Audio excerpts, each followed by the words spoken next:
World War II ended in 1945 with the unconditional surrender of Nazi Germany. But what if history had taken a darker path? What if Germany had won World War II? Nazi Germany's invasion of Europe kicked off a huge global war. By 1941, Hitler controlled much of the continent, but critical miscalculations turned the tide. Germany invaded the Soviet Union in June 1941, Operation Barbarossa, opening a brutal Eastern Front. Then in December of that year, Hitler declared war on the United States following Japan's attack on Pearl Harbor. The Allies, led by the US, the UK, and the Soviet Union, pushed back. The turning points came in 1942 and 1943, the Battle of Stalingrad in the east, the defeat of Rommel in North Africa, and the success of D-Day in 1944. By May 1945, Hitler was dead, Berlin had fallen, and Nazi Germany surrendered. The Holocaust was revealed to the world. The United Nations was founded. A new global order emerged, polarized by the Cold War between the US and the Soviet Union. But let's turn the wheel of history in a different direction. What if Germany had not invaded the Soviet Union in 1941? Instead, Hitler adheres to his non-aggression pact with Stalin. Germany focuses on finishing off Britain with a full-scale Operation Sea Lion, the long-planned but postponed invasion of the United Kingdom. With no Eastern Front bleeding resources, and with U-boat dominance in the Atlantic isolating Britain, the Germans successfully land on English shores in late 1941. London falls in early 1942 after months of siege and intense aerial bombardment. Simultaneously, the U.S. remains focused on the Pacific, fighting Japan alone. Without Nazi Germany declaring war, America stays officially neutral in Europe for several more years. With Britain occupied and the USSR not yet involved, Germany turns to consolidate control over Western Europe and the Mediterranean. In the immediate aftermath of Britain's defeat, the Nazi regime installs a puppet government in London, led by British fascist Oswald Mosley. Winston Churchill is executed after a failed escape attempt. The royal family flees to Canada. The British resistance fights on, but without American or Soviet aid, it's slowly crushed. France remains under German occupation, but with Britain fallen, Vichy France aligns more openly with Berlin. Spain and Portugal, seeing the writing on the wall, drift toward the Axis bloc. Germany never opens the Eastern Front, and Stalin, wary of war, continues to industrialize behind the curtain. However, tensions simmer. In the Middle East, Germany supports uprisings against British colonial rule. German-aligned regimes take root in Iraq, Egypt, and Persia. Africa is carved up between Italy and Germany. The Suez Canal falls, cutting Allied logistics lines. By 1945, Europe is a Nazi-dominated fortress. Only neutral Switzerland and a wary USSR stand outside Berlin's shadow. In this alternate timeline, the late 1940s see the rise of the Greater Germanic Reich. Nazi ideology is institutionalized across Europe. German is enforced as a secondary language in occupied countries. Children are taught Nazi doctrine in schools. Dissidents vanish into concentration camps across the continent. The Holocaust, having claimed 6 million Jewish lives by 1945, continues in secret beyond that date. With no Allied liberation of camps and no Nuremberg trials, the full horror remains hidden for decades. The United States becomes an isolated superpower, focused on rebuilding the Pacific after its brutal war with Japan, which ends in a conditional peace rather than atomic devastation.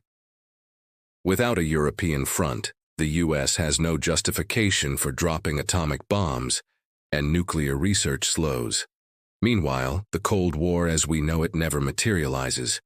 Instead, a cold silence emerges, a fragile détente between the U.S., the Nazi Empire, and the still Soviet East. By the 1950s, German technological and scientific advancements, boosted by captured British and French talent, create the first satellite, beating the Americans to space. The Third Reich proudly broadcasts Reichsflug 1 in 1957, a symbolic victory that chills Washington. Globally, the Nazi bloc, the European Axis, expands into Africa, the Middle East, and parts of Latin America. Fascist regimes inspired by Berlin rise in Argentina, South Africa, and even parts of Southeast Asia. Yet within this empire, cracks appear. The ethnic cleansing policies turn regions like Poland and the Balkans into permanent war zones. Resistance movements grow in secret. Germany's empire is vast, but unsustainably brutal. By the 1970s, Germany has grown overstretched. A vast surveillance state, known as the Reichssicherheitssystem, keeps order with brutality. Every home is bugged. Every classroom monitored. Dissent is criminalized as degenerate thought. Across Europe, underground universities and resistance networks coordinate through smuggled radios and coded messages. Germany wages endless guerrilla wars in Ukraine, Scotland, and North Africa. The dream of a thousand-year Reich is fading. In 1983, the world watches with bated breath as an attempted coup shakes Berlin.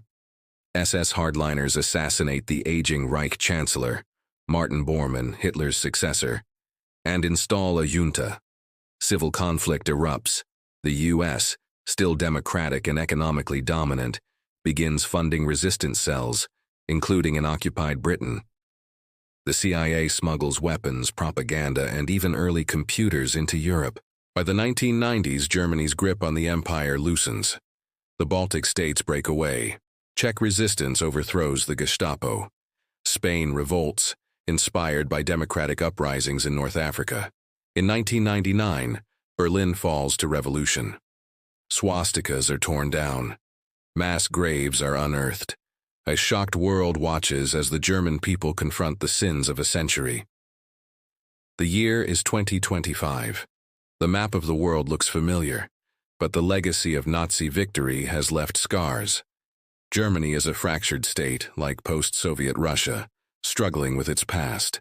Former Nazi collaborators dominate transitional governments in France, Hungary, and the Netherlands. British culture is marked by 3 generations of occupation.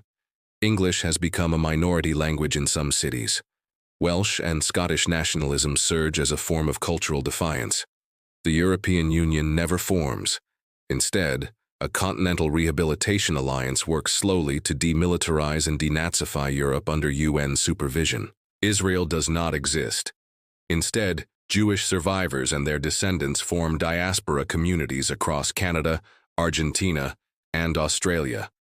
Holocaust awareness grows only in the 21st century, and education campaigns are still in their infancy. Technologically, the world is behind. The internet emerges in the 2010s, not the 1990s. Civil rights movements, feminism, and LGBTQ+ activism arrive decades later, after being violently suppressed in Europe. Globally, the US and China remain dominant powers. A resurgent India becomes a leader in peacebuilding. Africa, long colonized under Nazi-backed regimes, is only now emerging from economic ruin. History is not only shaped by battles and borders, but by people. In this dark timeline, 3 key figures lived drastically different lives. Anne Frank never publishes her diary. Captured in Amsterdam in 1944, she is transported to Auschwitz, then to a sub-camp deep in the Urals, never liberated. Her story, one of millions, is lost in silence. Only in the 2030s do historians discover fragments of her writings among smuggled documents. JFK never becomes president. In this timeline, the U.S. remains isolationist through the 1950s. Kennedy becomes a war correspondent in the Pacific, then an anti-fascist activist. His fiery speeches against Nazi Europe earn him fame, but also FBI scrutiny during the McCarthyist crackdown on foreign sympathizers. Hitler dies in 1951, worshipped as a near-mythical figure by the Reich. His mausoleum in Berlin is a place of pilgrimage until the 1999 revolution. Today, it stands in ruins, graffitied by activists, its swastikas buried under wildflowers. This alternate history is fictional, but it serves as a reminder of how close the world came to the edge. One different decision, a single missed battle, a delayed invasion, could have plunged humanity into a century of darkness. History matters. Memory matters. And the fight against tyranny in every age is never over.